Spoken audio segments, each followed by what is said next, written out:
Going for gold. Going for gold. Happy Friday, everyone. Welcome to Transformers, the show. We're joined by Graham tonight. Graham, thank you so much for coming on. We can go straight into that intro. Let's go! May I have your attention, please?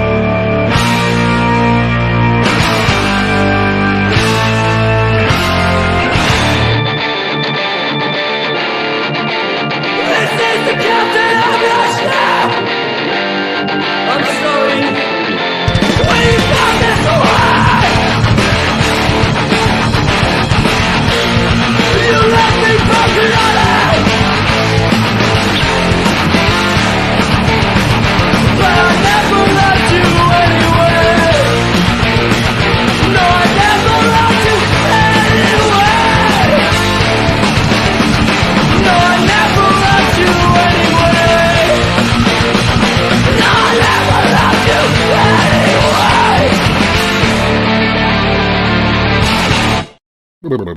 Brilliant. Thank you for joining us tonight, everyone. Thank you for spending your Friday night with us. According to the chat, everyone's getting on it tonight. There's loads of comments. I'm having a Kraken, someone's saying, a few pints. I'm drinking San Miguel tonight. I'm going to mix my drinks with some red wine in a second. What are you drinking, Graham? Coors. Light. Nice. Nice. Well, feel free to get drunk with us tonight on tonight's show. And what have we got coming up for you tonight? Well, we're going to discuss the Rise of the Beast trailer, which was actually quite good. You got Iron Brew, and he's got Stella. Only ask guests what they're drinking. Regular hosts don't get that luxury. He doesn't care. Who are you again? So we'll discuss the Rise of the Beast trailer, and we'll play it as well, and we've got some stills as well, and we'll look deeper into that. Obviously Unicron has appeared, so we'll posticulate and guess why he's there. Spoilers for the trailer, and we'll do our top 5 box arts. So Transformers, I think as a kid, was known for its box art. Certainly I remember some looking at the back of the Transformers box arts in detail, looking at all the figures, so we'll look at that in a bit as well. But before all of that, we can go straight into that news. Here comes the news. I jogged some TV, and now the news. Don't touch that dial. Yeah, we're going to go straight into the news. I thought we were doing the trailer first. But yes, we'll go straight into the news. Oh, I thought we were doing a discussion. No, I thought you said you wanted to show the trailer at the start, and then that's fine. Yeah, I've got the trailer here. It's my fault. I cross-read. Anyway, we're ready. We're ready to go. I've got the... Shall I do the trailer? And then... Do you want to do the discussion later still? With the news. We'll watch the trailer later on. It'll tease the people to stay with us. Stay with us till the end, people. Alright, we'll do the bloody news. News. Oh, Alexis is off. Sorry, he's... Yes, we should mention that. He's... on the drink. Yeah, he's on the drink. I thought when your aquarium had opened up and he was desperate to see it.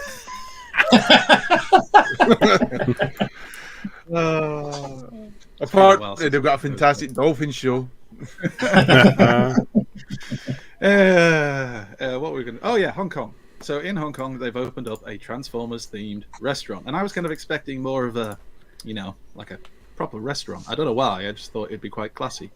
There's Transformers merchandise in there, which is always nice to see. It's all done out to be, apparently, resemble the inside of, like, the Ark. You've got nice models there.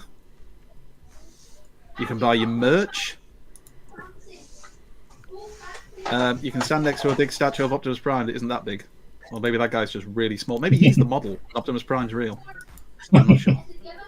But it seems to be like any other fast food type joint. You go order your food. There's some things at the side to order your food that are made to look. The buns there's more merch. It's almost like shapes of Autobots. Yeah. Ooh, they look nice. You get a nice little arc-shaped box for the food, and things with the arc written all over them, and pictures. Pictures are always nice. I do like the ceiling and the idea that you're sitting, in the arc space. That's quite cool. I don't think I'd go all the way to Hong Kong just to do that. Got all these kind of wall schematics. There's Optimus again, but we need to get to the good stuff. I'm assuming that's where you can order. There you go. That's what we all came here to see, right? The Autobot insignia-shaped buns. Oh, it's I assume they're... Yeah. So, there you go. if you want to go to Hong Kong, or maybe you are going to Hong Kong, maybe you've got a holiday coming up there, then drop in there and let us know what you think of the place, and specifically what the food's like. So that was news. Mark Lonas shared pictures of axle grease that he's taken, making the figure look pretty damn awesome, in my opinion. I already like it. I just like the colours and the design. I know some people are moaning because it's a Junkion and it's not the same colour as all the other Junkions are, or it doesn't fit into their palette, but tough. We're having some Decepticon ones, because why the hell not? And it looks pretty awesome. Nice photos. We all like Mark from the Hasbro design team, just in case anybody's wondering who Mark Clonus is. He's our You god. can mix and match his bits with the other Junkions, the deluxe-sized ones. I mean, that looks pretty cool, doesn't it? Ripping another Junkion to pieces, using the blast effects there. That's really clever. That's the kind of thing I'd expect Jamie to be doing. Not ripping apart Junkions, just to be fair. There's the vehicle mode, and you can also swap out the parts from what was the other one called? Scraphook? Is that the one that's the Autobot one? Anyway, then we had some posters revealed for Rise of the Beasts, which was all very exciting. There's RC, everyone's favourite design, Wheeljack. Yeah, everybody's a big lover of. He's got glasses. That's why he's different. I just, yeah, I don't know why. I'm sure there'll be an explanation in the film why he has these things that look like glasses, but anyway. And then Bumblebee, who we've seen a million times before, but there he is. So yeah, those posters came out, so all very exciting. Then we got this reveal of the DLX Collection RC. Any of you guys collect these? Jamie, have you got one or two of these type things, or have you not bought any? No, I think Alexis has bought some of these. That's it, Alexis. I knew somebody had. Shouldn't it was Alexis, really. Yeah. So there she is. You know, it's well, it's not a statue. You can move it, I suppose. It doesn't transform, I don't think. So obligatory back shot there, just for Alexis. Ooh, Yeah. moody. I mean, it looks all right, but I'm not overly excited.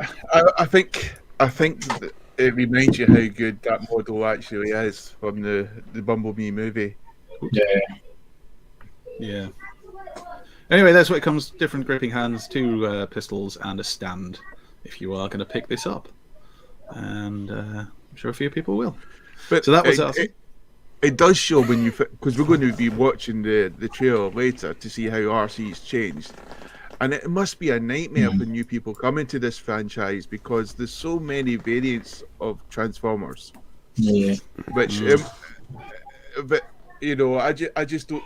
I think they need to somehow amalgamate them together again, or somehow do something to cut it down, because it must be a nightmare to like a franchise like this.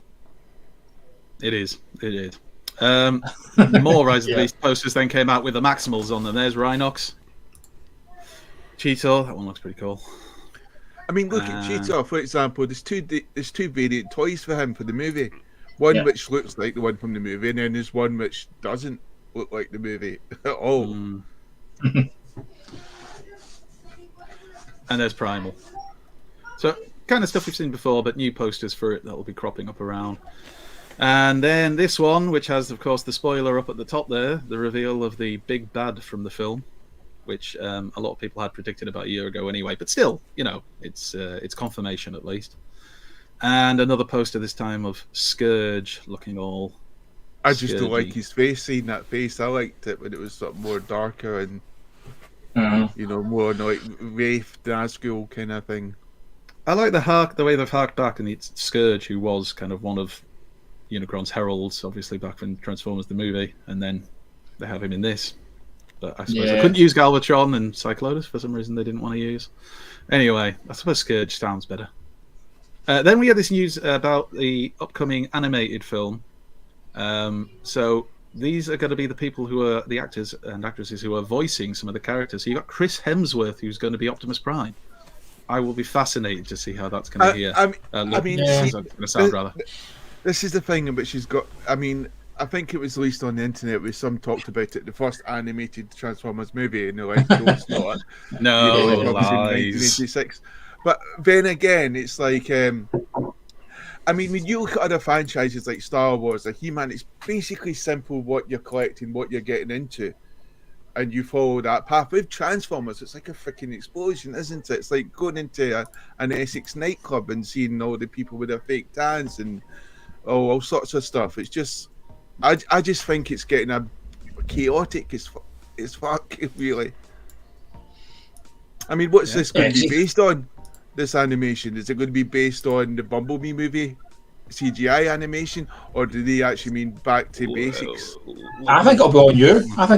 Because you think about the.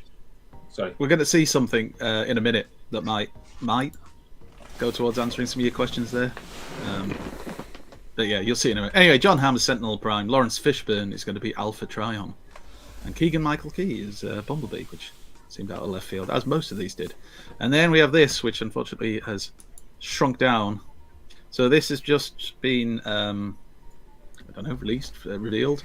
So they've had to close in. So this is from the new cartoon movie. So this is, now, they're not sure if it's concept art or a still, whatever, but you can see the outline of some of the bots there. To me, that looks Megatron-y just because of the head. And it comes from this image, which was revealed by Paramount.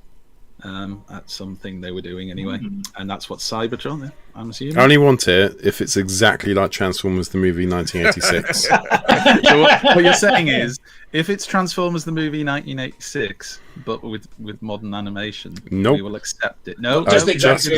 We're just keeping the animation. Okay, fair I just want the same film. Well, there it is. Transformers 1 coming out on July 19th. Okay. So with this, we're launching new sort of kid cartoon characters, different from the CDS, which the Earthspark, whatever that's called. We don't know. And we don't even know. more different toys. We will find out. Well, they just want to make more toys to sell to more people. But I just wonder if they're screwing themselves over, because you think of things like Marvel and DC when they started to go into the multiverse, they just started to lose people because it was no continuity. And I think the thing about the legacy line to me was an idea of trying to bring continuity back, by drawing all these universes together and saying, here's the Prime universe, the main universe, where all these ideas come together. And if that was the Prime universe, if I was fucking writing, directing the stuff, I would say this is the Prime universe where all the other characters you can imagine from all the franchises have a variant here. Then I'd be quite happy. We'll have to see whether it ties in. And then just breaking was this news, which is Robocent have announced that they're doing a Bumblebee Optimus Prime. It won't transform, but it will still be interactive, as you can see. Didn't we mention that like 4 weeks back? I'm sure I mentioned it. You may have done, but these are the pictures they've released, so hence why we've put them on. It's Optimus Prime. Yeah, but it's not the same as the previous ones they've done. They've hinted they were going to do one, but they hadn't actually showed us any pictures of it, and now we've got actual pictures of it. And of course, a shot of it from behind for Alexis, because we know that that's what everybody's after. Spinal cords. And that is all of the mainline news, with the exception of the trailer, which we're watching later. So, and the main bit of the news. Oh, what's that? Jerry Springer. Oh, you mean the trailer or third party? Jerry Springer died. Oh, yeah. And now raise a glass to Jez. Pour one out for my homie, except I'm going to pour it in my mouth. Jerry Springer. I'm not wasting it. Anyway, should we do some third party news? Aye, man. Believe it or not, this is the fun part.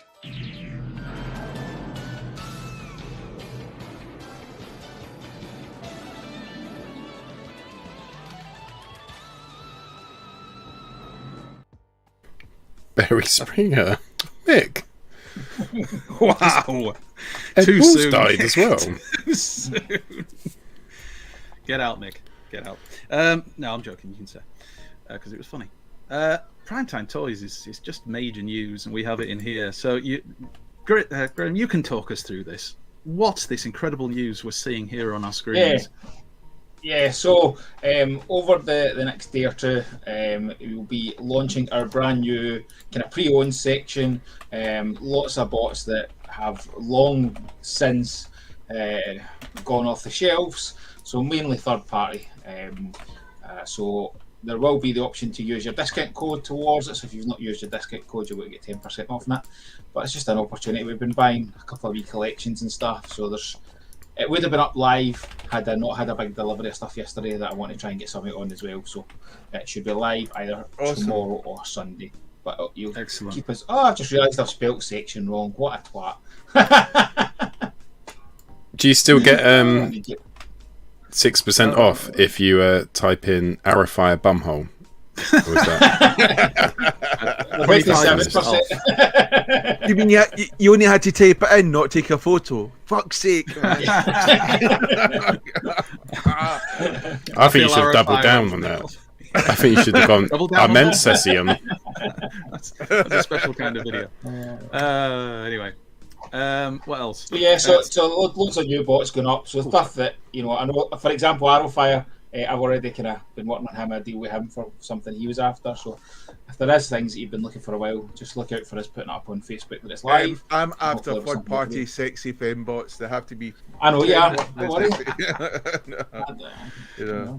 We'll sort you out a wee deal for TFUK Con. There'll be 15% discount for that. Brilliant. And live sized Megan doll. I don't know. That might be a different shop. That might well be a different shop. We have to go through there. Probably still from China, but anyway. Like Toys. This is Like Toys upgrade for FPJ Dino King. So that's the upgrade kit, and I'm assuming that's FPJ Dino King, which extends it from 28 centimeters to 38 centimeters tall. $160 after shipping. I assume that does everything come with it then?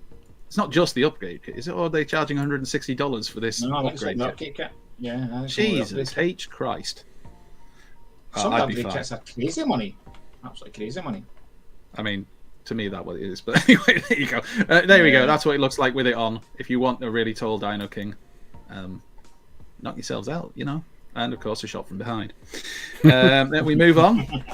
And we've got a new third-party company, which is Sea Young Culture. You see, I've memorized all this. I'm certainly not reading it off my phone. They have updated their Weibo account, or accounty, as it says here, with images of the first prototypes of their Legend Scale G1 train bot, Getsuai and Seizan. So if I pronounce those wrong, I apologise, but I don't care. So these are the pictures. Who's into the train bots? Anybody? I like a good train. There we go. Oh yeah. Oh yeah. Yeah, that's another shot. Scale. This looks like a box. It does. I'm sure it'll have wheels. Jerry Springer. I like the face they've given it. I mean, I think that's very expressive, that face, don't you? Yeah, ultra realistic. It's like Sludge's face when he gets whacked by a Devastator. and a really detailed shot there. Anyway, so keep an eye out for that. If you're interested in your third-party train bots, maybe that will be for you. Then we had this, which apparently, friend of the show, Rohan, mentioned isn't actually being released to buy. So this is Jizai Toys Headmaster Cancer, or as we call him in the West, Squeeze Play. That's an interesting marketing tactic, isn't it? Introducing something new. Yeah, and then I'm just saying it's not for sale. It's almost like you. Yeah, you can't buy it. It's almost like Tottenham, isn't it? Their marketing technique of not playing football. Yeah. Show them what football could be, and then just not play it. Yeah. Like Everton, they did something similar. But enough Well, about I almost wore the shirt. I almost put the Newcastle shirt on for tonight. Some of them are thinking about taking up, being tricycles riders. That's easier. Tricycle. Oh, brilliant.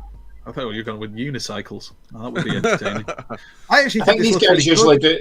These guys quite often do like kits at like conventions and stuff. So it might be that something that they release at some point at a convention exclusive. So they have done that with stuff in the past. So we may it's Chug Scale, isn't it? I don't know. I thought Jizai was more Legend Scale. Yeah, I thought it was Legends, but I don't think there was any pictures that I didn't see anything that showed it with something. Well, there hasn't it got? That's the Titan's Return Squeeze Play, isn't it? Is it? It's hard to tell because obviously it's not. That's why I think it's Chug Scale, because it's people have said it works with the Titan's Return figures. There you go. Yeah. I like the fact the gun transforms into, a bit of a Browning-looking thing. Unless it's witchcraft, and it's. It could be witchcraft. There's a lot of it about at the moment. A lot Did of it about. Do you see the Frank Lampard meme where he's getting interviewed? He goes, "Yeah, they call me 007 because I've played 7 matches and I've got 0 wins." And he goes, "But no, seriously, I think we're getting relegated." There's so many of those Frank Lampard memes. It's brilliant. Oh, So funny. Sorry, all the Chelsea fans, but it is funny. Gavlon! And then, just to finish off, yeah. so this is the Snake Mountain that's coming, the Origin Snake Mountain. So if you've got your Castle Grayskull, you want a Snake Mountain to go with it. And the pre-orders for this have been kind of coming on and off Amazon. And they've come on at different prices. At one point, I think it came on at $59.99. Then it disappeared again. So some people managed to get a pre-order at that price. Whether Amazon will, abide by it, we'll see. I just reminds me of a Jim Henson puppet. I know the face, but he always has. Yeah. Even as a kid, I always thought he looked a bit like that. Yeah. But it has got the snake has got whatever you call it, engineering, so that you can actually grab characters, the Origin size figures, and you can just knock them off if you want. Which I'm sure harks back to the original. Couldn't you do that with the original? I mean, it probably wasn't knock them off. Just knock them off. Not wank them off, but knock them No, off. that's a very different thing, Jamie. Why would you go there? Was it the thought of He-Man? I guess you're getting a Sandy to go with your Castle Grayskull. I mean, it's a possible. Yeah, probably. I don't know why I'm even like, It doesn't look millions of miles away from the original, though. Like, No, that's what they're meant to do. Like, well, you'll know, Andy, the Castle Grayskull, it is very like the original, but just nice wee touches to make it that bit more modern. And I think that's all the exact same. I know this is missing the electronics to allow you to speak through it, but yeah, it's I'm alright with that. It's one of those things. It's like almost slightly more detailed in some ways, but then it is basically meant to hark back to the original so that you get a feel for it. And that's the size of it. It's 26.92 inches, so about 68, 69 centimeters tall. So yeah.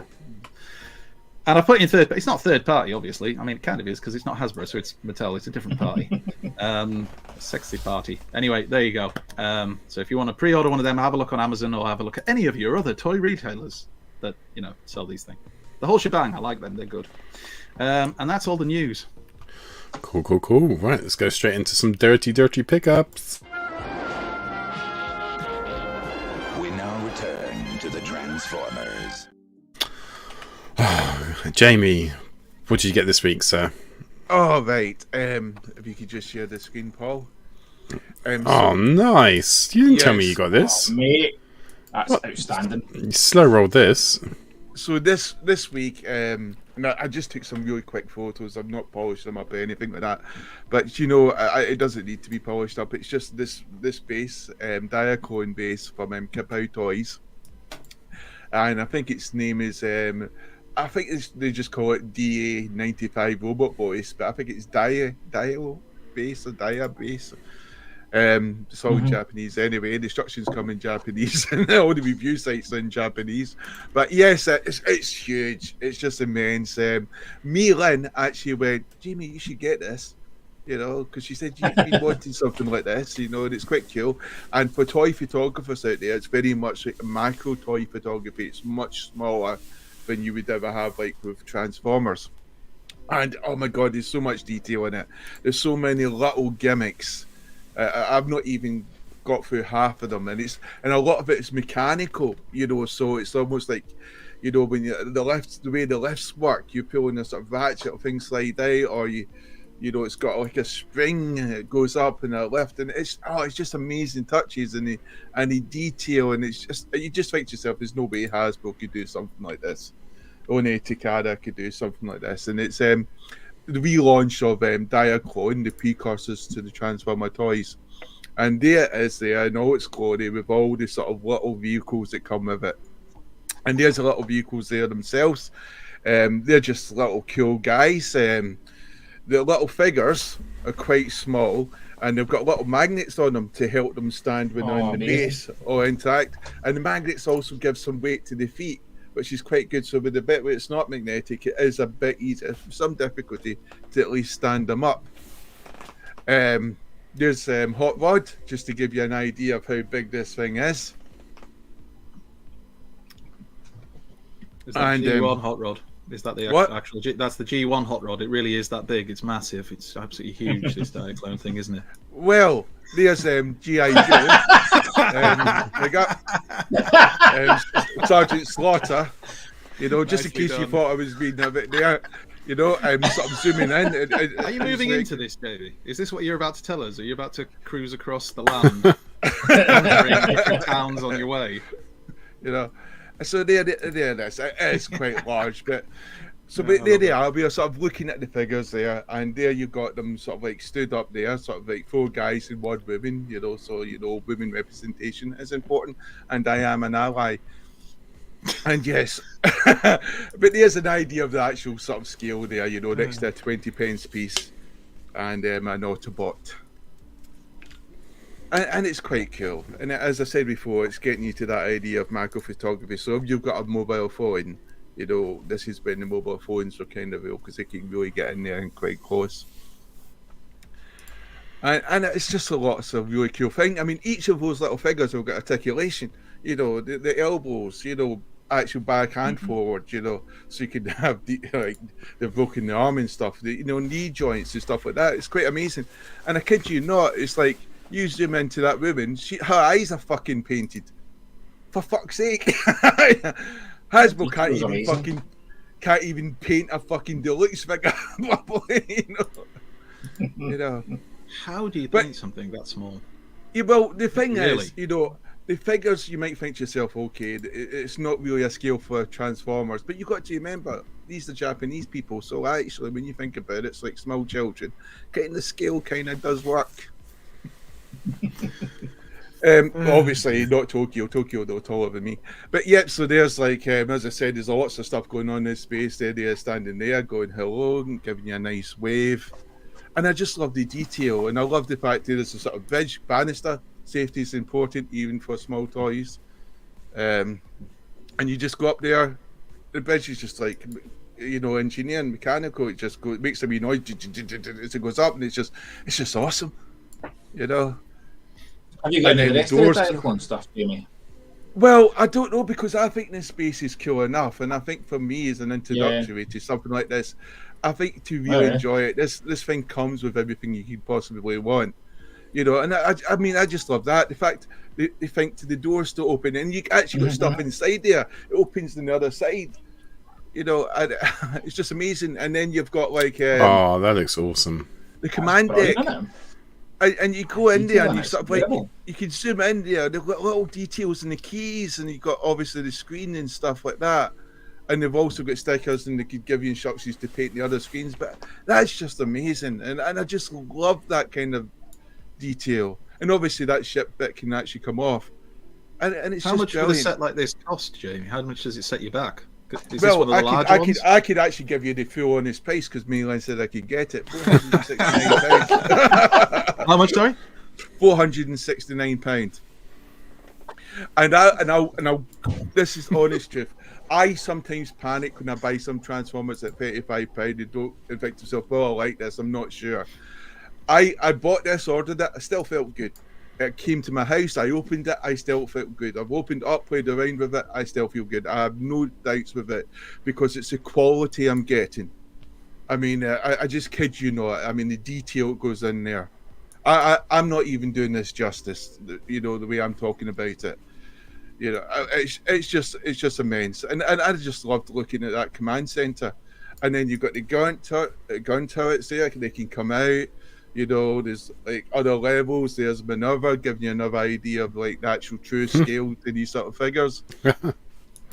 And it's just amazing, and it's great fun. It's got all these wee things, like the missiles come out, freaking rockets will open up, and your rocket will come out. I mean, there's a true sort of scale there next to the Autobot, and it is large. And remember, the whole thing about this Diaclone base is, I think it's 3 parts, because it forms the leg of the robot. Then there's going to be another base which will form like the sort of the lower half, or like the waist part. Then there'll be another part which forms like the sort of head and arms. I think, or it might be 2 parts, but I think it's going to be 3 parts. So this fucker's going to be huge. Wow. And here again, you've got like the little vehicles. You know, they come in the landing decks. They fit in nicely. As I said before, the figures can stand because the magnets give them sort of weight to the feet, but also because somewhere in the devices, some bits of metal, so they're sort of magnetic. The lift goes down, so the wings fold in, which I love. It's all these little touches, and the lift will go down. Amazing. And then it's, you know, That's cool. That's it. You know, and it does that. And there's other stuff inside. I was watching reviews and I was like, I've not even seen this part, you know, like it holds other stuff, and it's just awesome. You know, so there it is there. And as I said before, you got like, you know, the sort of thing protruding just from under the command base there. This, you know, it comes out sort of like it's just so many things. The missiles came out. He's open. Those missiles actually detach and come out. Absolutely an awesome playset to have, and I use that word playset because it's what the old Transformer Titans used to be, like Scorponok, you know, where they had all these gimmicks, things flipping around. This has got it in the bucket loads. There's nothing here which wasn't being done in the 1980s. And that's the important thing to, you know, add. This has just been personified, just improved with a much better finish, and it's worth every single penny of it. And it's, to me, it's almost like the Micromaster bases. In fact, I think it scales quite well with the Micromasters. So if you wanted to mix and match, you can, you know, and possibly, you know, with the idea of the Transformer comics with Japan anyway, they had a lot of the Air Defense Force working in the Transformers. So to me, it's just a brilliant addition to my collection. And I am thinking about other Diaclone, but, you know, I would just be happy with this. I get two of the original releases, Jamie. I'll bring them with me to TFUK Con so you can kind of see what they're like. The kind of more just the robot ones, and I had the same feeling of, wow, this is incredible compared to what we were getting Transformers. But I then went, oh Jesus, the money I'm going to have to invest in this, and step back. It's expensive because I have looked at some of the stuff. It's expensive to get it from Japan to over here. But I thought if I go to Japan, it might be cheaper just to buy there or buy like from Singapore. So I'm looking into that because some of this stuff is just like, you know, it's beautiful. You know, it's just fantastic. And I don't know. I must be like when Paul looks at the Joy-Con figures of, like, you know, Warhammer and seeing something with such, because, you know, it's from that side of the world, you know, where they just put so much effort and detail into something and love. You can see the fucking bucket loads of love that are going into that. But yeah, I'll shut up now because just static. Loads of comments about it. People saying it looks amazing. Quite a few comments saying it's like Manta Force, and some saying it's like Starcom. But when I saw it, I'm really jealous. It does look good. Cool. Did you get anything else, Jamie? No, just that. Anything other than the £479? £69, you fucker. 69. Sorry, I only £10. You're all right. You're okay. Mainly knew about yours. I know. Other people we know, maybe not so. Their partners found out. Thunder Tanks. Name no names. Right, I just need to go sort the kids out for a second. I need to get someone to call. So can we carry on with the pickups? And if I'm not back in time, it's all right to go straight into foreplay.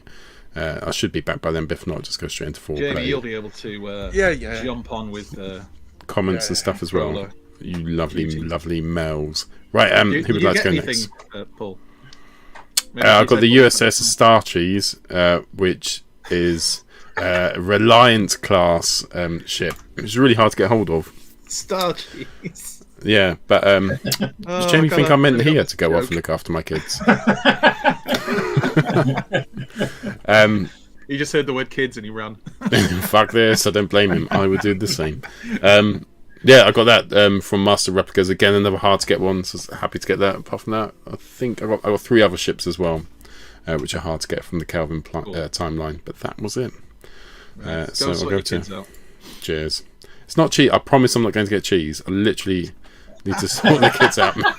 Make a quick phone call. A great line. I promise I'm not going to get cheese. I swear. No, it's so suspicious. And it comes back with a pile of cheese. Covered in crumbs, Jacob crackers. I've only seen the cheese. Covered in cheese. Right, I'll be back in a sec. Over to you guys. George? Graham, have you got anything this week? You must have. Yeah, I have. I was very lucky. I had a big That's bad a lovely toy store T-shirt, by the delivery. way, you're wearing. No, it's good. Yours is quite nice as well. Jamie, yours is Well, good as well. I need to. I completely forgot about paying for the new one. I mentioned this in case anybody hasn't realised, because Graham is wearing one of the new TFUK Con T-shirts, which are available now. Which is very what honest, Transformers a show. I'm waiting for an individual sponsorship. I think you could be waiting a while, Jamie. No, my breath. Well, So he was going with Ian Brookham earlier on, hoping for a bit. I'll be laughing on the other side of my face when when Jamie turns up sponsored by some, Chinese sex doll company or something. Anyway, any sex doll company, just in case you did win out. You're not fussy. I'm Sorry, not Graham. Go fussy. on. You were going to say. Yeah, so I've got a wee pile from Big Bad. I use the pile of service, so kind of wait 3 months and then just get it all delivered at once. So I got a pile of stuff this week. I'm not going to show everything, but I know I think I should say this with you and earlier on. Hordax just, and I think it actually goes back to your comment earlier on, Jamie, about the different versions, and there is that aspect of He-Man, because you can have like the origin stuff, then you've got the Masterverse that's against Revelations cartoon, then you've got the newer stuff. So they do touch a wee bit into having, a couple of versions of He-Man or Skeletor, but nowhere near quite as bad as Transformers. I mean, I think in Masterverse, I think it's almost like the legacy. It's the same idea, bringing stuff all in. Yeah. I mean, the thing I think about Hordak is interesting as a character is he's a bit of bad luck character, isn't he? Because every time Hordak's introduced, the shows usually get cancelled. Yeah. Other kind of things I got a retro Star Wars figure. Nice. I like the kind of, I know we're talking about packaging earlier on, but I really like these kind of 80s style kind of figures. Wow. They're just fun. So I set a labyrinth ones. Baby bounce. Is that what's nice? Yeah. Gareth, yeah. And then I got some Super 7 Turtles in a cheap wee deal. And then I got 2 Transformers as well. That's that beast. So this is the oversized version. Oh, that looks awesome there, Graham. These things are huge. Oh, they're actually cracking. It's one of those tough ones. It's a brilliant size. I mean, you see the size compared to that. But I then also have, the other week I got, and I brought these out just to show the scales. I got the wee mini ones as well. Disaster! Which are absolutely stunning as well. So, like, I just love the mold. I think the Strapticon mold was brilliant. So, but these are absolutely cracking. I wasn't sure I was going to take a set, and there was Greg, and then we got them in to stock the other day, and we're like, we'll just open them and see. Just as soon as we opened them, it was like, wow, yeah, that's brilliant. So, absolutely stunning and a cracking big size. So, I was dead chuffed for that, and then I picked up something that came in that is I'm keeping it for TF UK Conti Open, and it was fans hobby double. I've kind of went in the fans hobby bit, like I know you've kind of toyed with it a wee bit, but the fans hobby Overlord comes in 2 boxes. Like it came in a big white box. I was like, what's that? And then realised it was 2 separate boxes. So I'm bringing that to TF UK Conti Open as have something fun to have. But the fans hobby stuff is something that's impressed me recently. So yeah, so that's the Sharkticons. The oversized ones that you got. Did they come in a pack of 3 or 2? Pack of 3, yeah. Pack of 3. Right. And are those available from online Toys? There you go. Come on. They will be. We've not put them up yet, but yes, they will be. They're fairly cheap, so they will be going up in the next week or so. Once we get that confirmation of what we actually paid for them. But yeah. So look out for them. The mini ones are up just now. The mini ones are actually great. They're about the size of the Studio Series Rumble. They're kind of at the same size, and they're kind of cute wee fun bots, just kind of wee fun things. But the big one was they are stunning. They are. Again, I'm just going to share a picture quickly, Graham, and that's the Sharkticons there, and I got to say I just love that mold, and it was once I got them, I know people say, "Oh, army builders," because sometimes army builders we can be unfairly attacked, believe it or not, because people are cruel out there, and I would might add jealous, but yes, it's what you want. You can't just have one Sharkticon. you've got to have 4 or at least 5 Sharpticons. Or like Graham, you've got to have them in all different sizes as well. So if you want to focus your hate people, Graham's here. Focus on me. I mean, I army about the previous one. I really like that as well. I've always liked the Sharpticons. This new one is probably the same size as the G1. No, so if anybody's got that, it kind of gives you a scale. So it works in that aspect of being in your kind of G1 collection. If you're kind of going for a modern, it's just a stunner. If you put it beside your masterpiece, it looks great. But the mold's just brilliant. It's just a great mold. The Legends one is actually just a fun wee bot. Like, so I've got one on my desk at work because I was like, these are just great. It's just such a fun wee thing. So yeah. How many Sharpticons have you got, Graham? Too many. You've heard it, Jamie. How many Sharpticons have you got? Not enough. Enough is never enough. Some of them behind me there. I can see a few. One, two, I do recommend. I know I'm saying it, but it's going up on the website. Even if it wasn't on the website, I'd still recommend it and say, like, if you're a fan of the mold, the oversized one, or even the smaller size one, they're great. They're great mold. Yeah, cool. Is it just me that hasn't gone? But it is, isn't yes. it? Yeah, just you, mate. I didn't pick up any bots. I picked up a job, so that was good. Nice. I'm changing career. Well, I am kind of changing career. I'm leaving frontline teaching, and I'm going into a job that's still working within education, but I won't have to be doing any frontline teaching. Or get my evenings back. That's the way to go. And I've actually managed to get a job at my son's high school, secondary school, and he's ecstatic. Oh, awesome! I told him you won't even see me. I'll be around, but you won't see me. So yes, so that's the only thing I've picked up this week. I have got something on the way because I had the Thank you. I had the notification from Hasbro Pulse about Dirge being dispatched. Yeah. Oh, that's brilliant. Don't know when he's going to turn up, but I can't remember what postage. Do you mean actual dispatched or like? I got an email yesterday saying good news, it's coming out soon, and then an email today dispatched. So. Oh, they haven't bloody sent me one. Oh, what the hell? Oh, I'm not happy. Don't worry, I'll pretend I haven't received it. You'll still get it before me, probably. You probably will still get it before me. You seem to get things really quick anyway, so I'm all the way up north. It's got to fight its way through the wilds, the forests, the orcs, and then finally get to me here. I'm going to have to write a complaint. For God's sake, leave him alone, Jamie. Check out the name Andy. Tell Andy that Andy shouldn't be getting them before you in the future. Yeah, because mine's is still painting. Why has one? What can I say? They like me more. Oh. And the only other thing, I think you and I picked up something similar this week. Sorry, go on, Graham. I think you and I picked up something similar this week. It was like 10 goals and 6 points. 6 points? 6 points and 10 goals. Yeah, that was really nice to pick up. It was quite a quiet week. It's funny because some of the Tottenham supporting friends of mine have been really quiet this week. Yeah. I don't know why. And yesterday, actually, the Everton supporting friends of mine went dark. I'm not sure what's going on. Quite rude. Bizarre. Yeah. I'm not happy. Anyway, I don't know how I should start. I feel like I wish I'd never mentioned it now, Jamie. I didn't want to upset you. You didn't. Why are you giving Northern English people stuff? I live next to London. Oh. Thank you to those people congratulating me for the job in the chat as well. That's very kind of you. We won't talk about football when Paul comes back because that's probably not a good idea. Does that mean you're not doing your OnlyFans account anymore, Andy? Of course I am. I'm not doing it. I know where the money comes from. I'm not dropping 10 G's a month. I'm joking. There's YouTube, even if they start one for to pay for that. Right? Yeah, you can pay for the entire clone. Alexis has started one just so he can pay off all the bots he buys.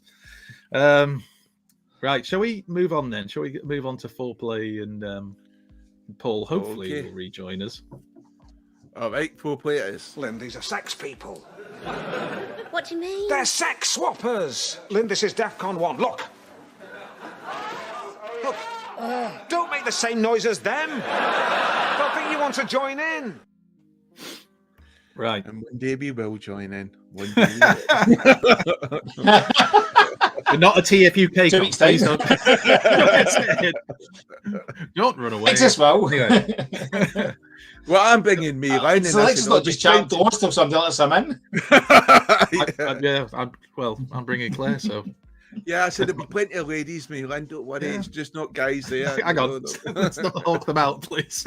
We're not pimping them. No, of course not. Anyway, right. Foreplay. So foreplay tonight is your favourite packaging, Transformers toy packaging or packaging art. So it could be either, I suppose. So mine. I don't know if I should go last, just because. I'm not going to say I've gone full Alexis here, but mine is a little bit more than just a simple thing. So, does anybody? I'll go first. I'll go first because mine's is quite simple. I mean, I think I could imagine, and I think this is the type of foreplay where a way I would think most people would go full Alexis and do your own thing because you don't respect other people within your group. You're right, I don't.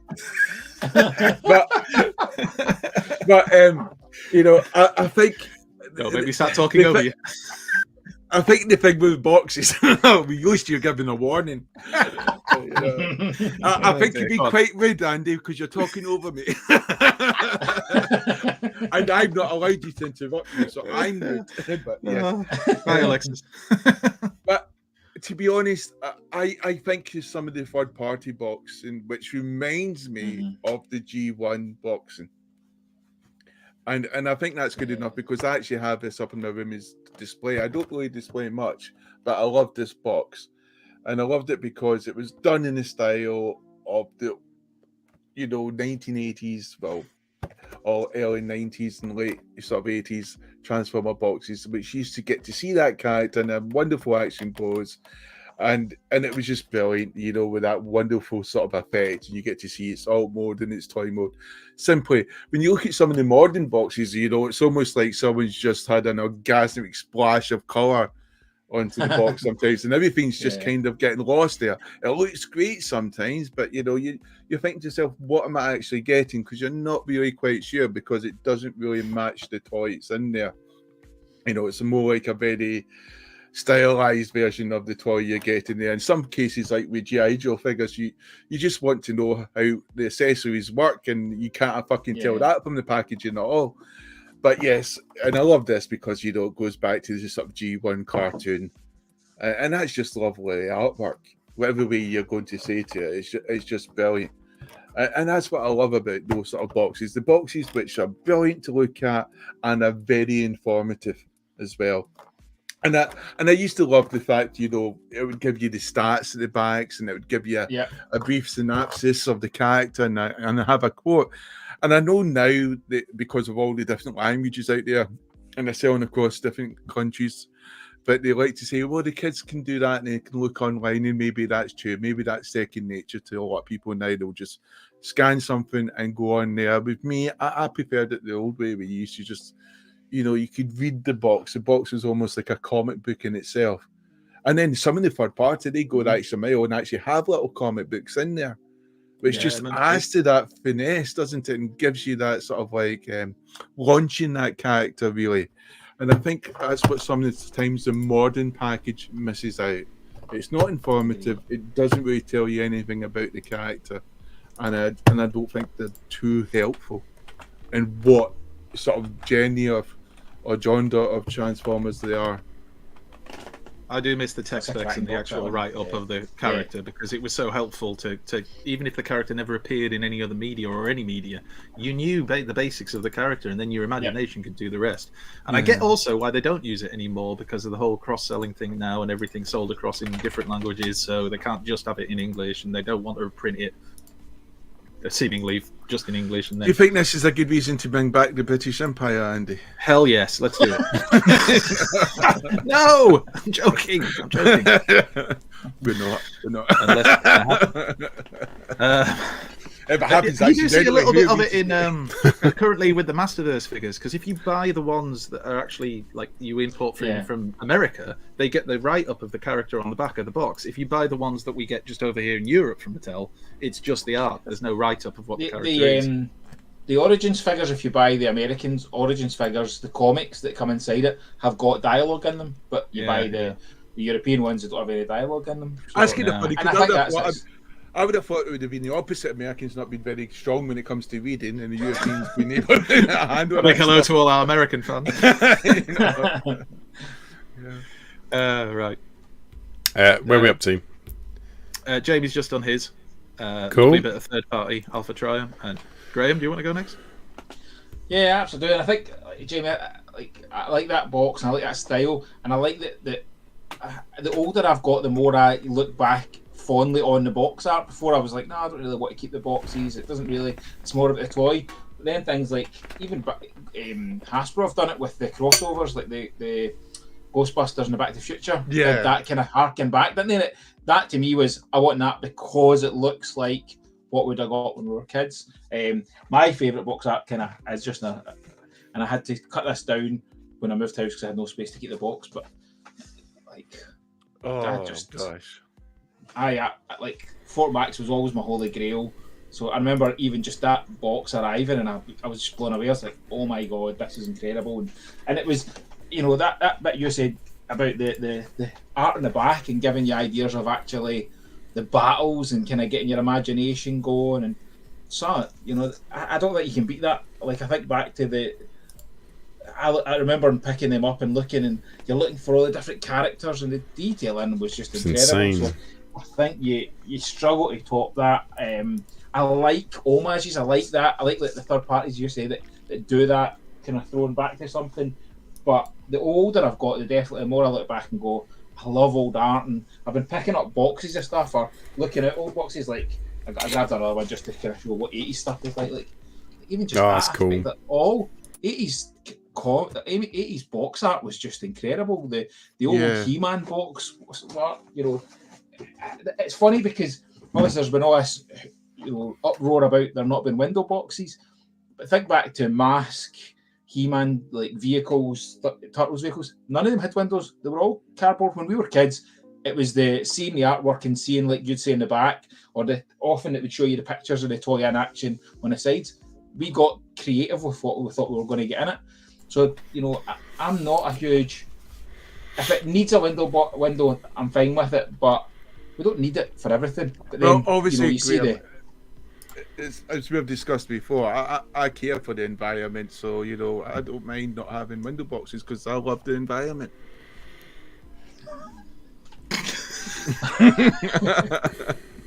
And on that bombshell,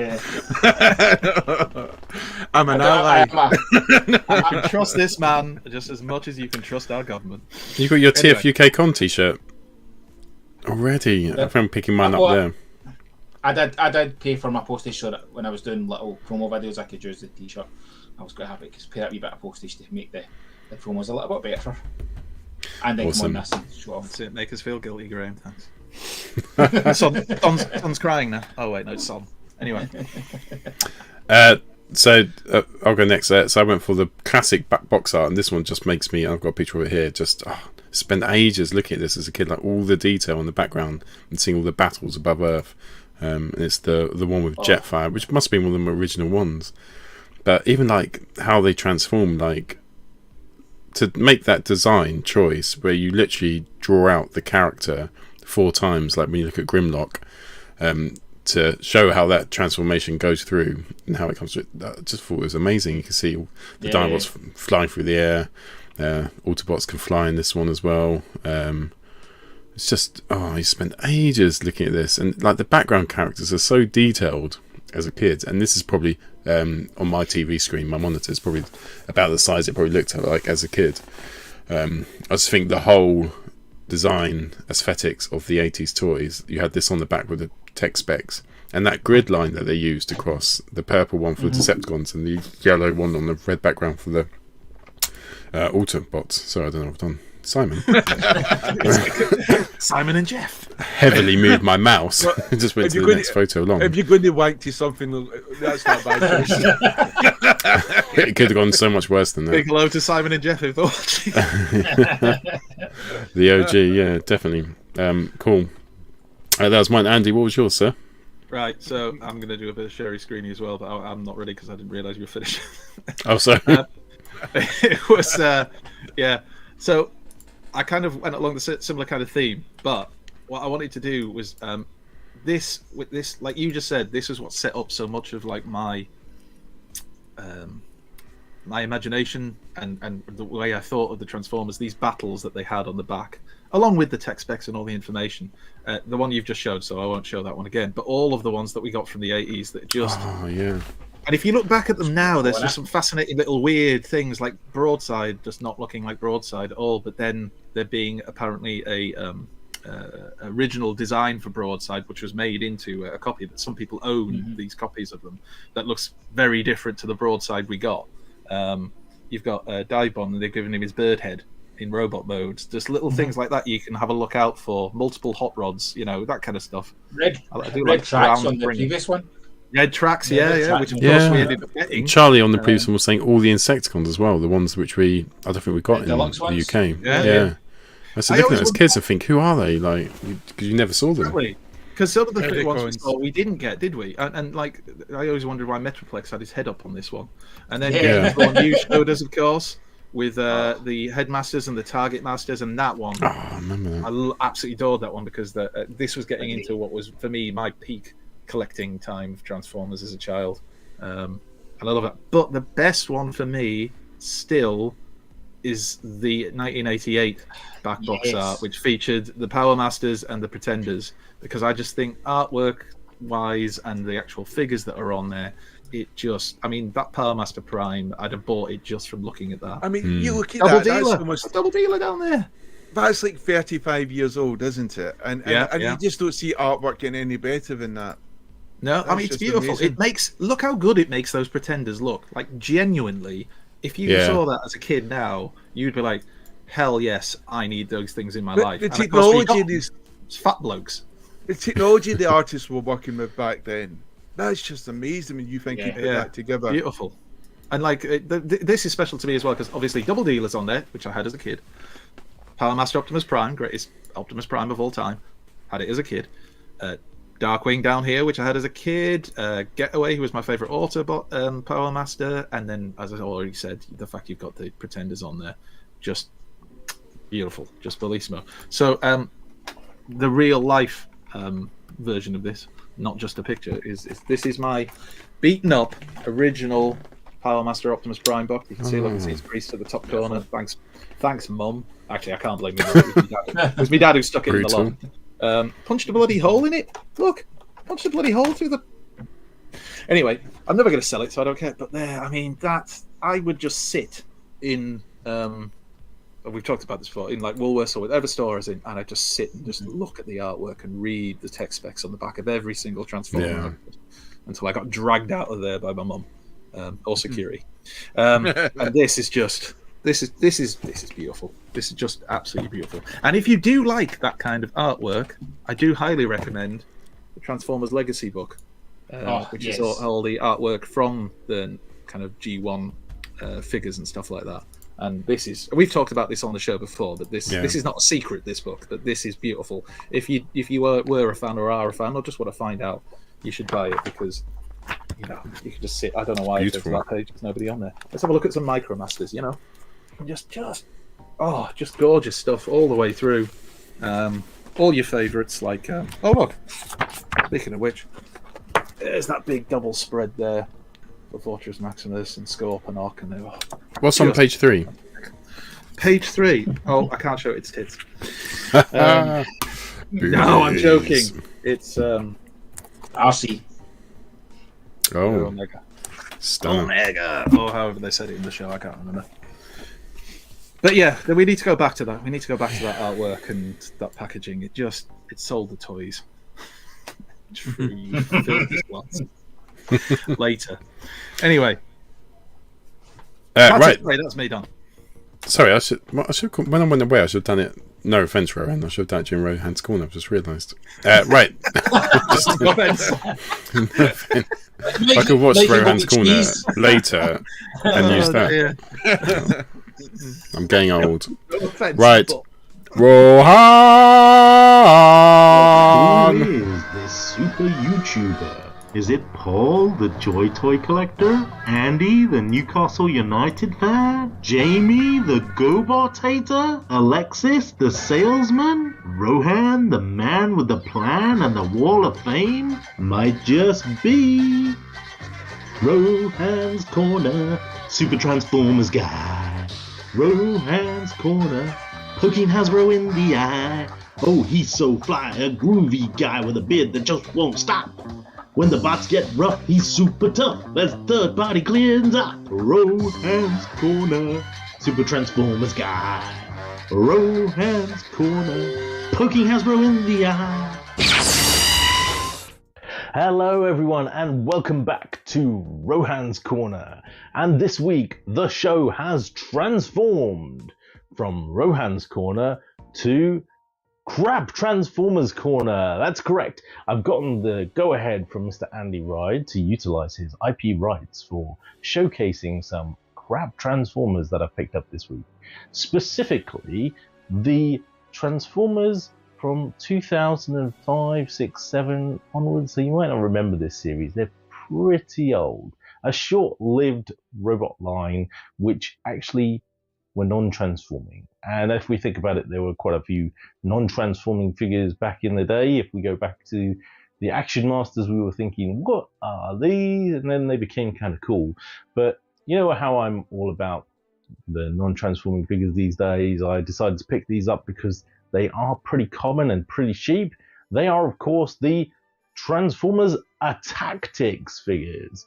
This line was part of a game Hasbro developed back in 2005. It starts off with Star Wars figures, and they are molded plastic figures with the ability to have a little bit of articulation around the head and the arms and the such like, the waist.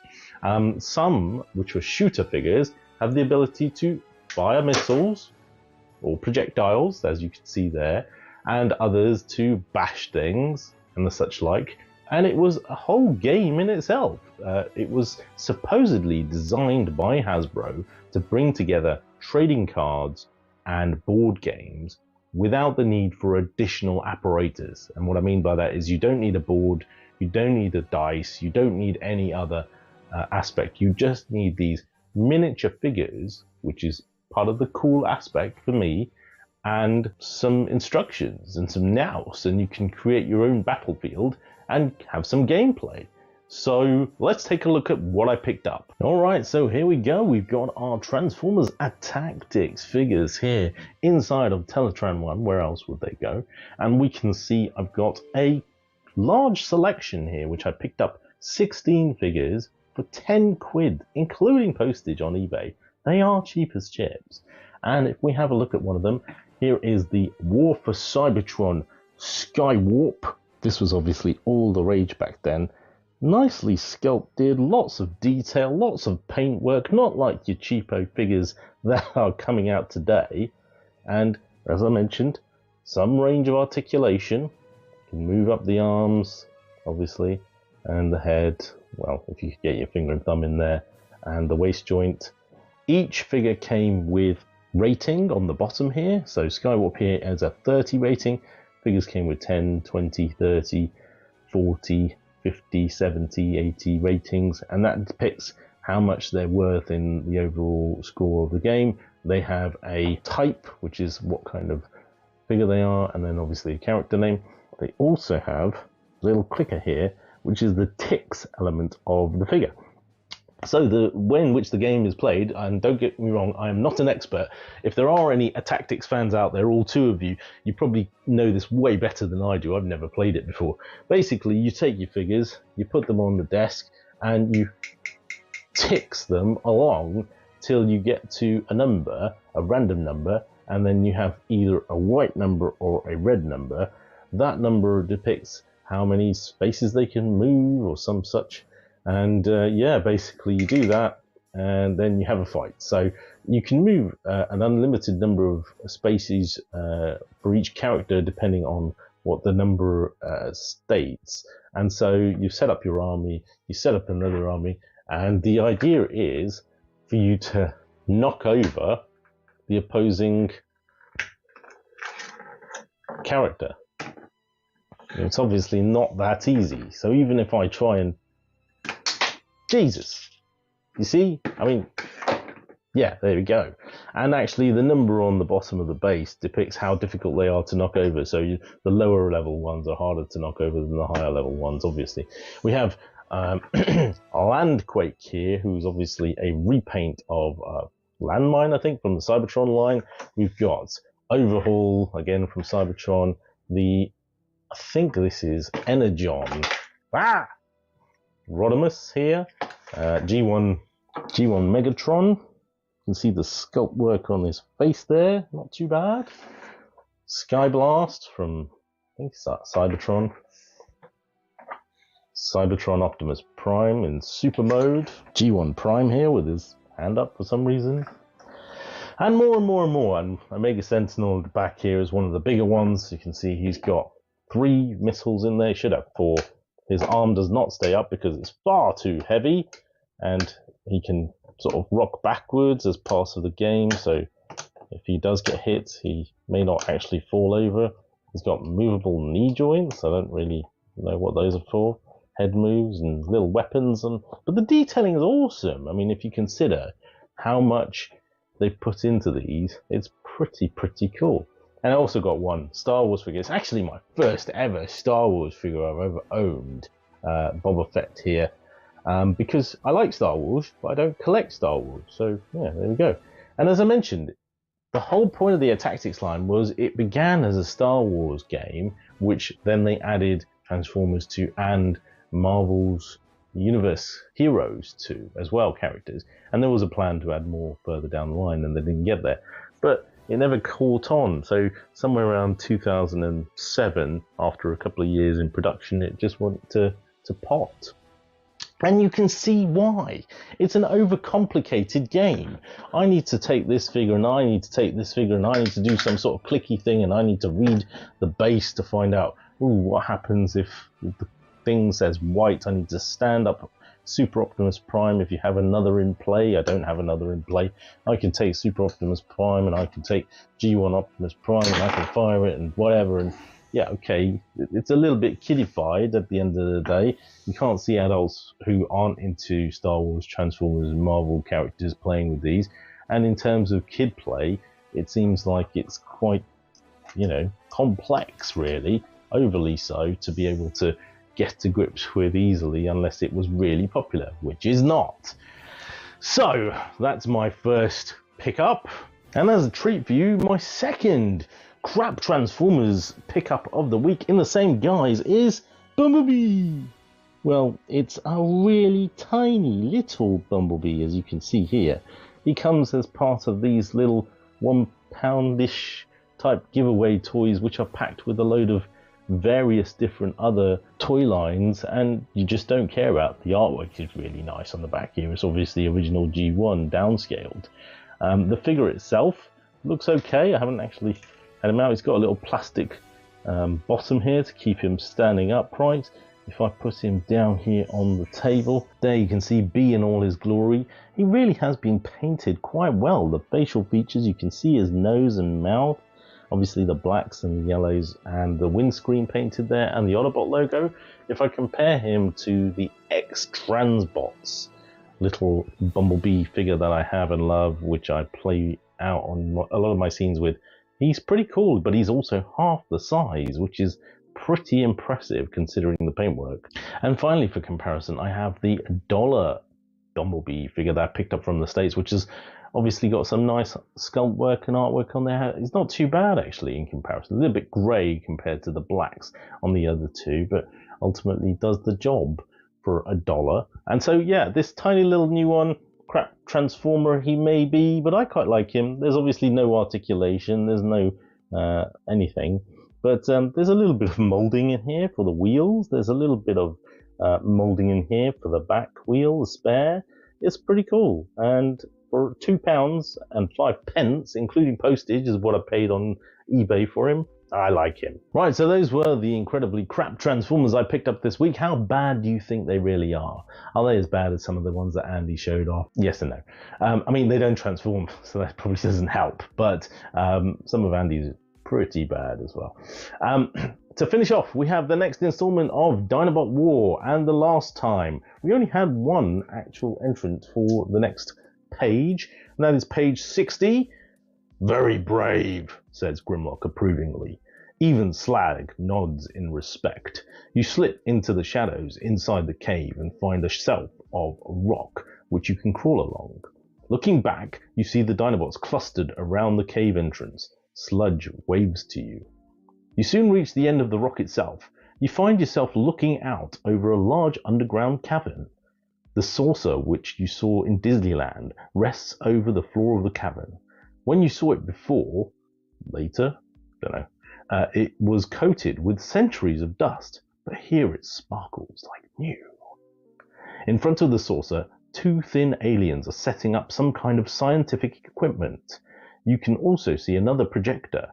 Now you understand who was trying to scare you off. They have small round bodies and several eyes all around their heads. They are talking to each other in a weird high-pitched language. Something makes you glance up.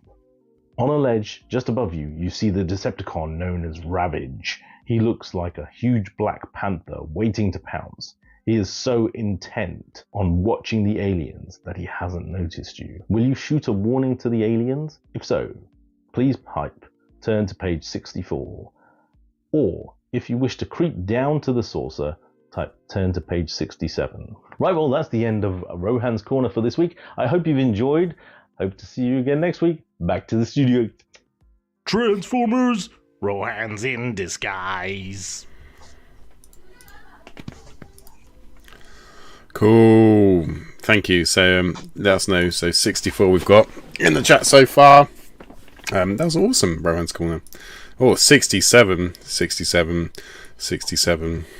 Andy, they are not agreeing with you. 67. Take a shot. 67. They're walking potatoes. They don't deserve to live. Get 67. Make them into chips. Hoff's gone for page 69. Of course he has. Sexual. He's nothing if not consistent, to be fair. Right. Discussion time now, isn't it? Let's discuss stuff in discussion time. We now return to the Transformers. We had a trailer this week. Well, it came out, was it 2 days ago? I think it was yesterday. Yesterday. For Rise of the Beast. So we're going to play it. I'm going to stop the music so we can get in all its glory. We're going to play it.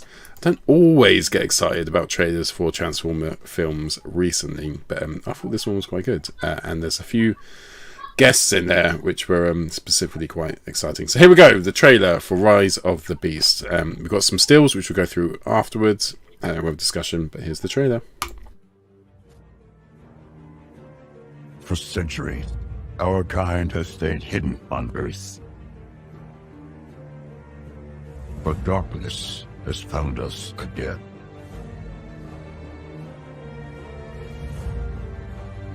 This is about the fate of all living things. Unicron is coming.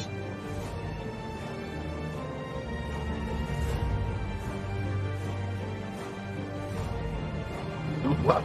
You want that?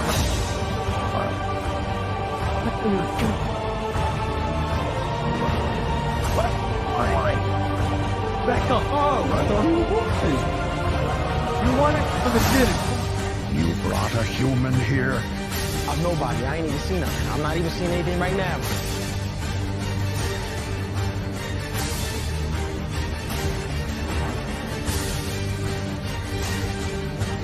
This is not our war. Optimus, we must trust each other to protect the holy old thing. How big can this guy be? He eats planets, so like way bigger than a planet.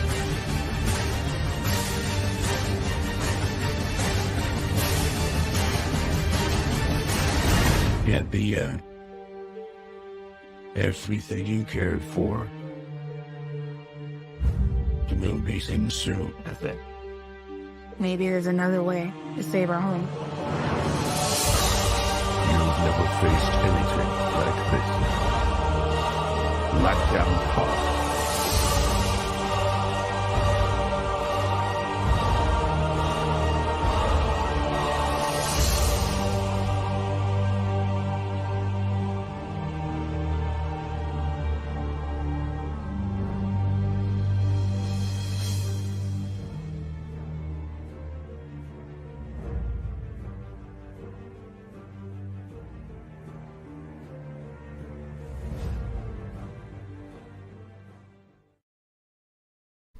Yeah.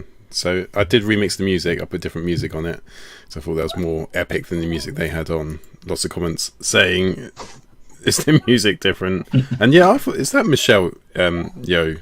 Yes, it is. Yes. It sounded like her. Yeah.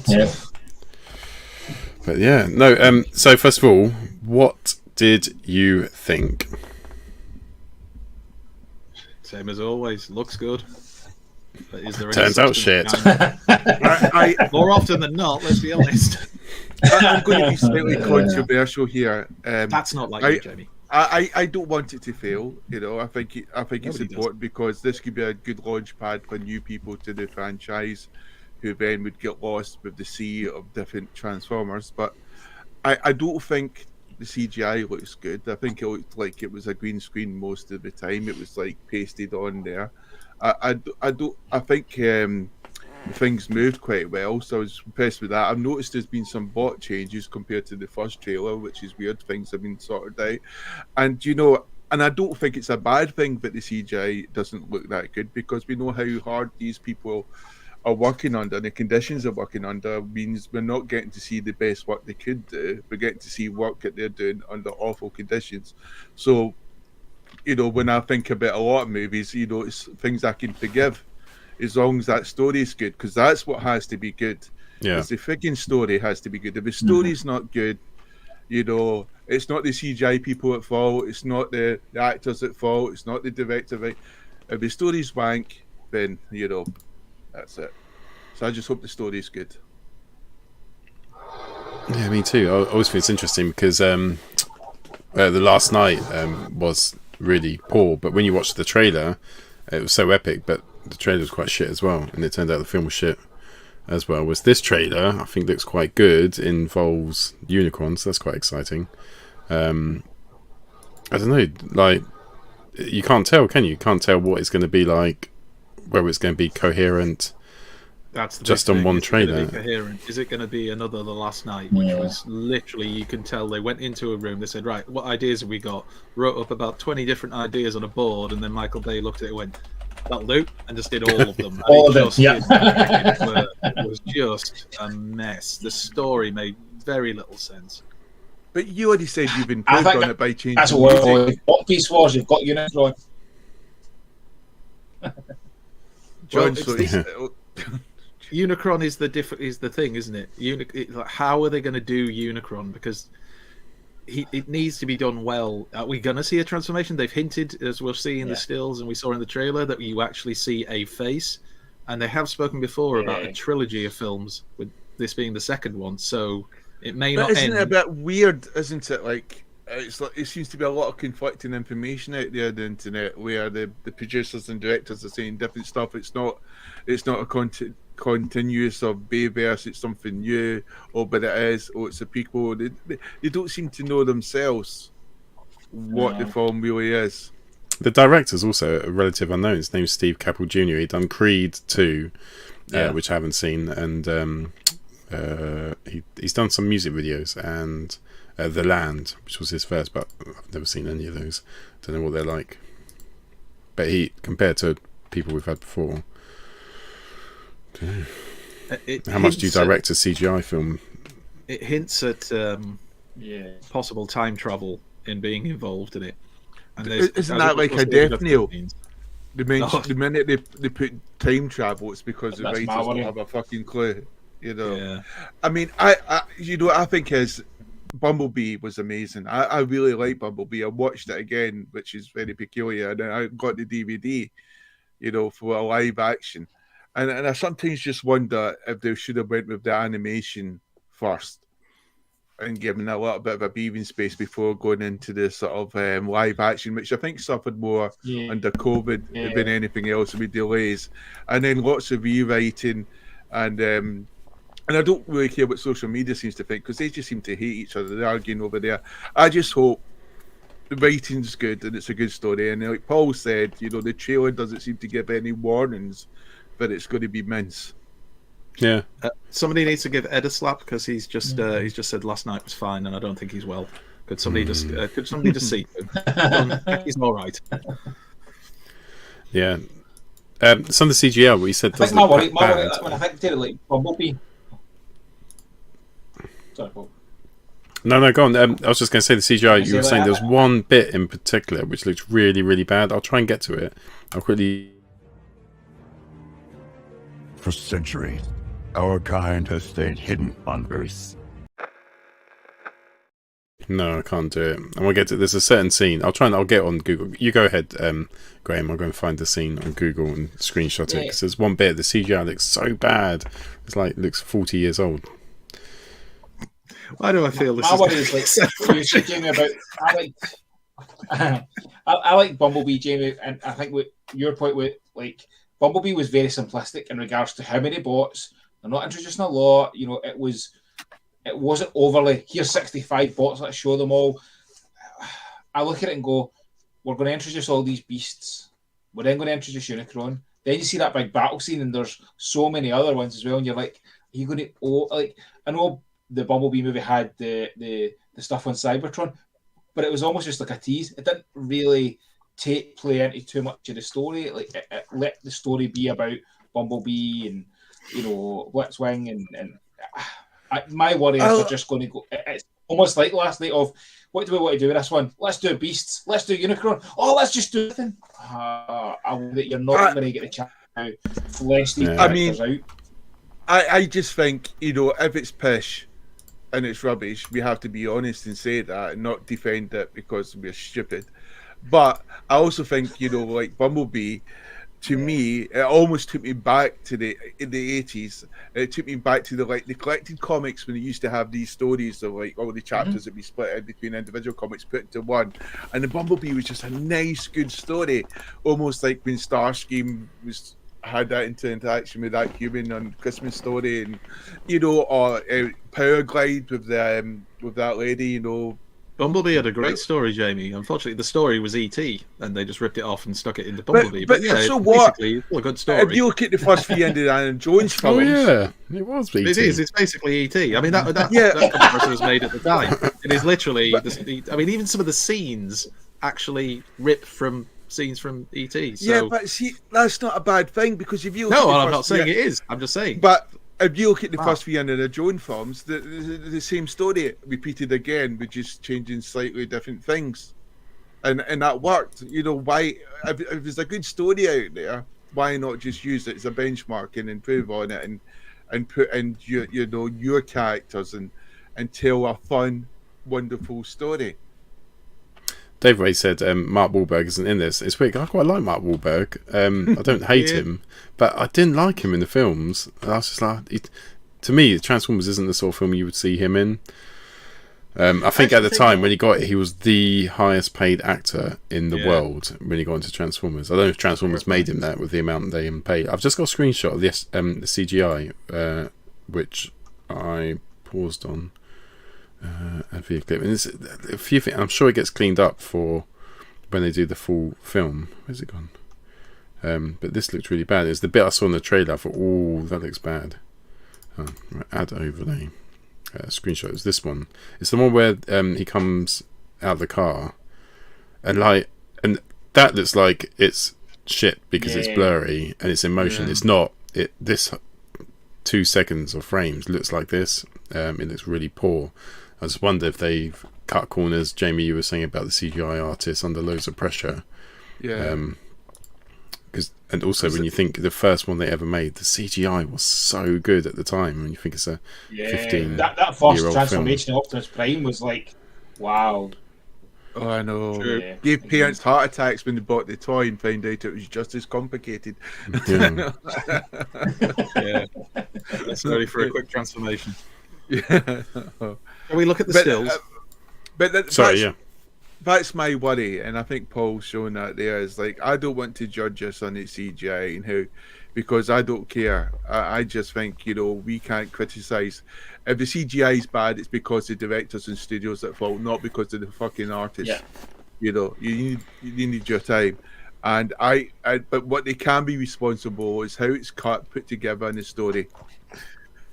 Sorry, I'm not laughing at you, Joe. I just like it when people make comments like, that Optimus Prime doesn't look very realistic. It looks super... It's not real. He's not really there. I mean, it is CGI. And the fact of the matter is, if we're going to go through this literally frame by frame and pick holes in it, of course you're going to find bits that don't look as good. Was it picking holes in it? It looked shit from the onset when they were with eyesight.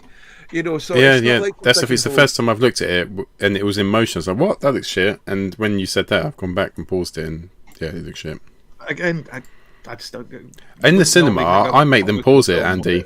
I say, stop, freeze frame, freeze frame, that's not right. The kids are crying. Shut up, kids. Not your kids, just generally the kids. I mean, Daddy needs to sort this out. I guess the thing is, we've all got different tastes, and the thing is, there's people like me who like Citizen Kane, and people like Andy who like Jeremy Kyle. And we just got to understand. You know, what the fuck are you talking about? We just got to understand. We've all got different standards. Not real. Doesn't look real. Doesn't look real. You when I see you.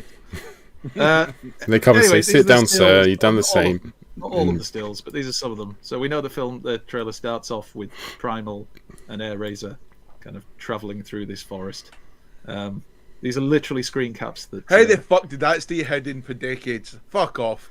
Oh yeah, I've never been in any of these. Disguise. I think they said someone in the chat said they're on a different planet now. Well, apparently one of the producers or the director said something about them coming from a different planet. But this is where people have speculated that it comes into the time travel, and that they've come to Earth to warn them. But then again, he says they've been hiding or something. Anyway. So we've seen a lot of these bits before, but we don't get into the really interesting stuff. Now, this is something that we don't know what this is yet. There's no confirmation as to what this is. Some people have said it might be part of the Golden Disc or something related to the Golden Disc that we saw in Toffee Crisp wrapper. Some other Toffee Crisp. It does look a bit like a Toffee Crisp wrapper. But in the trailer, it ends up shooting what looks like some kind of a beacon up into space. Dildo. Maybe that. Summon Every time, Jamie, your mind always goes straight to the dildo. It's funny that. And then we get to see Unicron, and this is obviously what everybody was really excited about. He's bigger than Earth there. Well, that's not Earth, because it's got rings around it. No, we're assuming it's a planet that he will destroy, maybe the planet that the Maximals were on before they ran. They ended up coming to Earth. But nobody knows. But you can see one of his horns actually cutting through one of the rings. But it looks like the rings are going right into the fucking planet, so I'd have thought it was something else. Well, CGI. Anyway, so obviously there we've got an actual movie verse Unicron, which looks all right. And then the film set in 1994, which was a shit year anyway. Then killed himself. I thought surely we'll get a toy of Unicron. I mean, Hasbro can't be daft. Repaint Haslab. They'll just use the mold, won't they? They'll just repaint it and say there it is, and I'll buy it like an idiot. We all will. It's what we do. And then of course we see Prime. We had that human character. Somebody said, I read somewhere his name is Noah. Then it cuts to that chase scene on the mountainside, and that's actually Nightbird.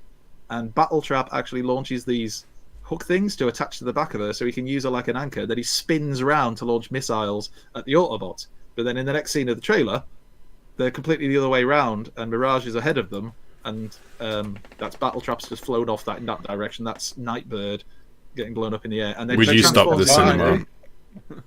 She transforms in midair, and they cut away from it before we actually see what she looks like properly. And that's them arriving. I mean, that looks pretty cool. Mm-hmm. They're having a bath, Andy. That's what they're doing. It's pretty cool about that. Having a bath is cool with kids are being avoiding. That's what Andy does in his OnlyFans.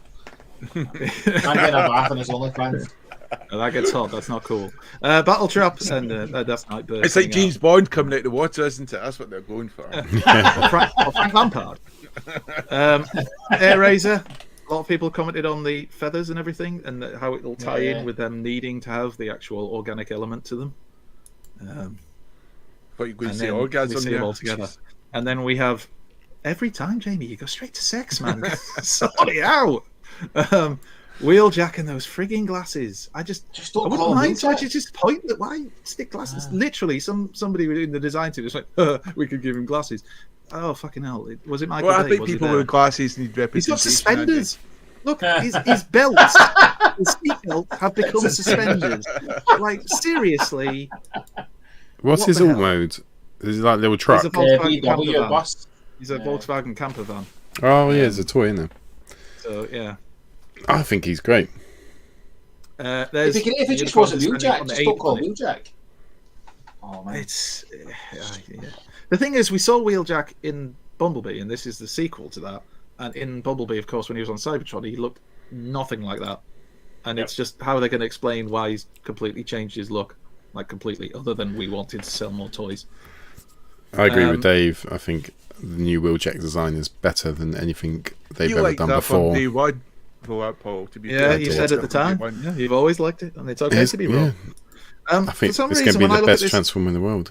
When I look at this inside of, apparently this is Unicron's face that we're seeing here in his eyes, it looks a bit like a teddy bear to me. And I don't find that scary. And that's Scourge stood there. It's for scale. That's Scourge stood chatting with him. I don't know, probably talking about the football. We need a cat to get a proper scale, to be fair. We do. There's Mirage. Somebody mentioned about his head looks out of proportion. I don't know, really. But there you go. Okay. Bumblebee jumps out of a plane and then does Bumblebee things where he blows up what looks like drones with his cannons. Mick, are you saying heresy or are you saying hearsay, the late 2000s pop band? Pure and simple. That's what he's talking about. There's Scourge, looking a little bit scarier.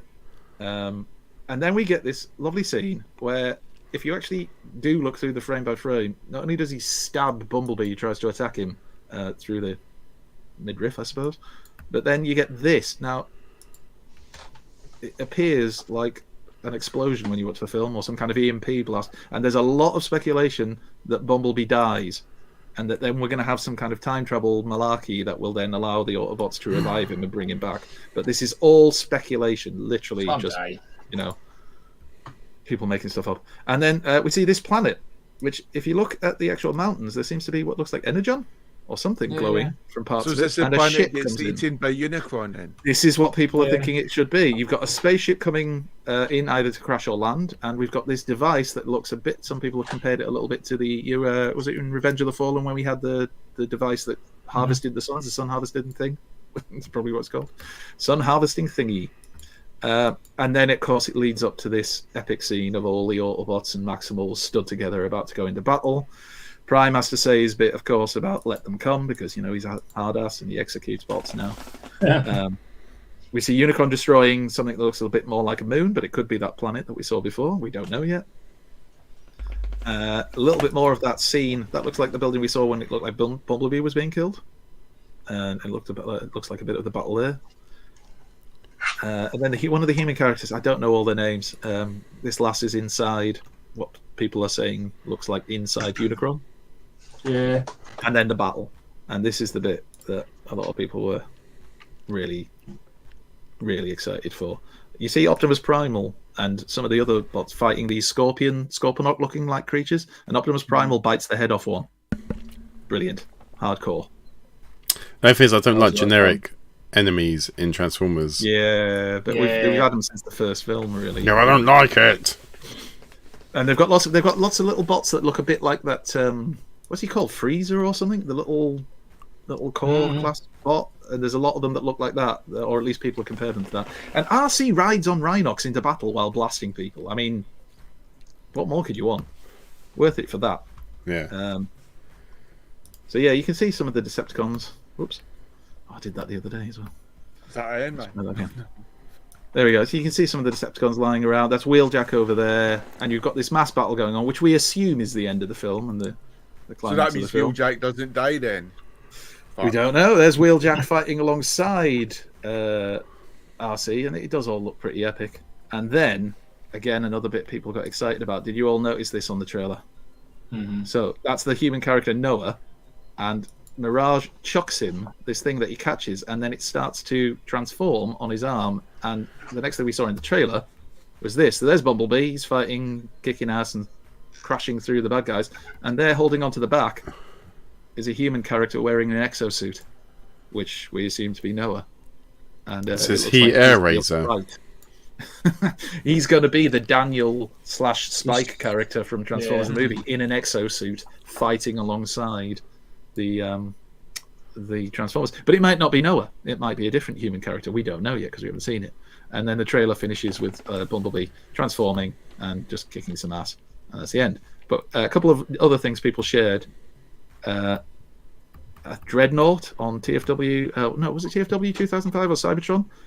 Managed to isolate this GIF of Rhinox transforming, which is kind of cool. Yeah, and that's then awesome. the same thing for Cheetor, but it's much smaller when you download it. So, but you get to see his transformation, and that's also kind of cool as well. Mm-hmm. So there were a couple of things that were added there.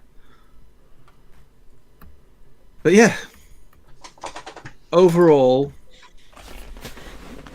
as always with most of the films, the trailer looks cool, but will the film have any substance to it? I That's didn't think the problem. trailer looked cool, though. I think it looked okay.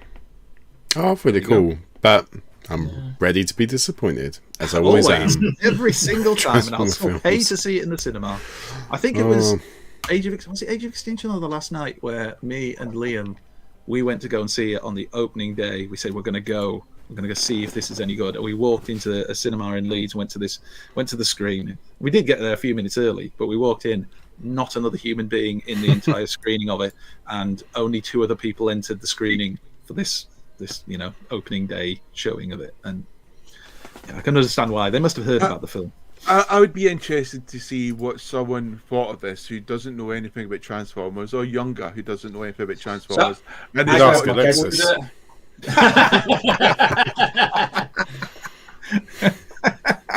To see if they actually know Even what the Alexis. film's going to be about, because I think if you're going to attract new people in, you have to be a bit more simple about what they're saying, because they might just look at that and just, I'm not going to do that. They're going to have the Transformer community going to support it. Yeah. But will they be getting new people in? And that's what I worry about trailers. That, do they do these things with fundamental tests where they're thinking about new people and bringing I them got in? my boys and the wife to watch it with that mindset, Jamie, just to kind of go, I get excited to see Unicron, but is that just because I want to see Unicron on big screen? So I asked them. My youngest has no real interest in Transformers at all, and he get excited at Unicron because I've got the toy. He looked at it and just smiled at me, and I was like, "Do you want to go see that?" And so I think that there's excitement from it, but it's a big summer blockbuster. It looks exciting from a kid's point of view. Like my eldest, who he's 10, he likes Transformers. He's like, that'll be fun to see. So I think that it does have that wow factor. For us, the interesting bit, we all probably look at the Unicron and reflect back to our first feeling of seeing Unicron when we watched the original movie. My mind's going straight to, are we going to see that destruction of that planet early on? In the original movie, the Unicron was horrific because he just annihilates a planet. You didn't need a build-up. You didn't need a backstory. Within minutes, you're thinking, going, shit, that thing's going to cause chaos. Is this going to have the same aspect? Is it going to have that destroy a planet straight off the bat so it means business? But I do think it builds excitement well. My worry is still that it just blows its loads in the trailer. Like everything good in the trailer. And I'm sitting going, Jesus, there's nothing else in it. Like a virgin in Amsterdam. I watch Sharpticons, Jamie, from back to a previous one. Give me more Sharpticons. Got Unicron, give me my Sharpticons. Cool. So we'll play the trailer again before we sign off, to finish the show. Anything else to add? Well, I just hope it is a success, and I hope it entices new people in there, because I don't want to wish it bad, because there's no reason to. I don't understand why. But I also think we also have to be objective and be honest if it turns out to be pish, because then demand better and expect better, and maybe for Hasbro to start to consolidate some idea of what it's doing and push in that direction and establish itself, instead of this myriad of all these different miniature franchises within the big umbrella of Transformers, which I think must be a nightmare for parents, to try to get their children into or to follow. Yeah. It feels like it's going kind of down the DC route of just, actually, let's just restart again. Let's restart again. And actually, I'll try and some continuity. Just get good stories again. Having them all get together. a good story. Yeah. Yep, what they said. Meow. Right, cool. Meow. Thanks for joining in. Head to TF Show UK on Twitter or TF UK on Facebook. or Transformers the Show on Facebook. We would love to see you there. Just 2 weeks until TFUK Con, so please make sure you get your tickets. And we're signing off with the trailer again, with the music that we put on top of it, so it's not this good. If you look it on YouTube, you can only see the good version here, nowhere else. And if you go to cinema and see it with Paul, he'll make sure that music's playing throughout. He'll play the music himself using instruments. I'll sing it. And pause it at random points. And I'm not the director. I'm not the director. I'm not the director, but if you sit on my lap, I will whisper the audio commentary to you for the whole thing in your ear. Here you go. Cheers. See you later. Thanks for joining. Bye. Love you. For centuries, our kind has stayed hidden on Earth. But darkness has found us again.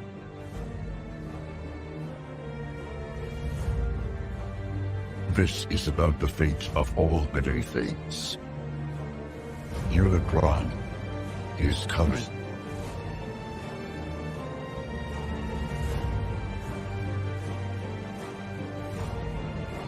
What? Never back.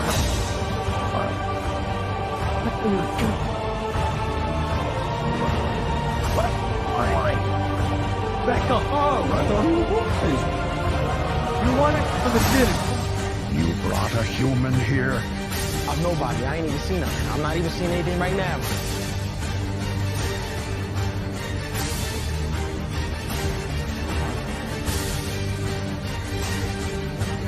This is not our war.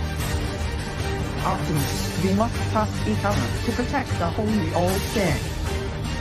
How big can this guy be? He eats planets, so like way bigger than a planet.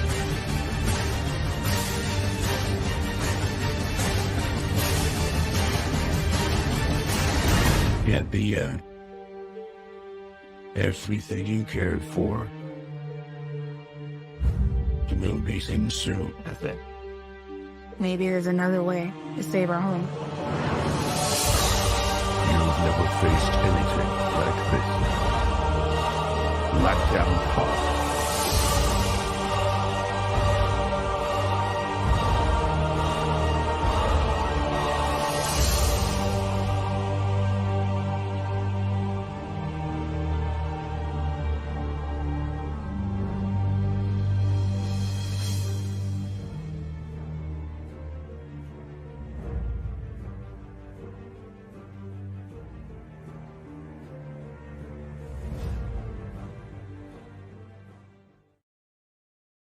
That's it. Good night. See you later. Bye.